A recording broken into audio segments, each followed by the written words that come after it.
Tired of the Libflac.dll error happening during a loading screen? I'm Sophie Chen, a Windows support engineer. Let's optimize your gaming environment and kill that pop-up for good. To start the walkthrough for Libflac, you can use my manual guide or the suggested resource for system optimization. This is the Libflac, the reference implementation of the free Lossless Audio Codec, FLAC.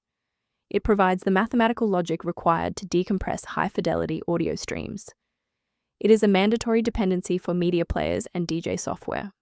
If this DLL is missing, the host application will be unable to play .it FLAC files, reporting an unsupported format or codec initialization failure error.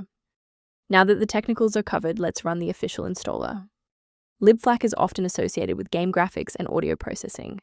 Reinstall the Microsoft DirectX end-user runtime to restore legacy DirectX files and update your GPU drivers for OpenCL, OpenGL, or CUDA support.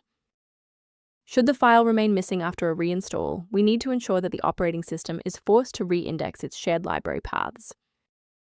Performing a restart can determine if the error is just a transient environment glitch. A reboot refreshes your system's path variables and can sometimes re-establish a broken link to the Libflac file.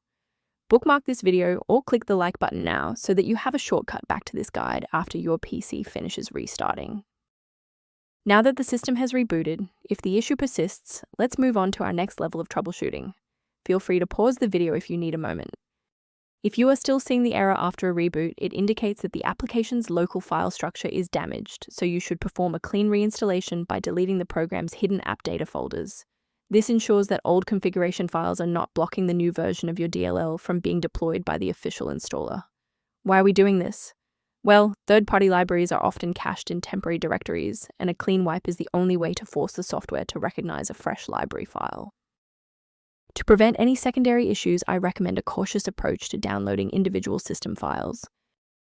Protect your digital environment by ignoring unofficial download links for Libflac.dll that could lead to identity theft or the permanent loss of sensitive project files. Instead of relying solely on manual updates, you can maintain your system environment using a professional maintenance utility. If library alerts are present, the system resource below offers informational guidance on managing Libflac dependencies.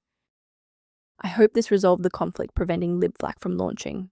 For more deep dive technical tutorials and system configuration guides, subscribe to our channel today.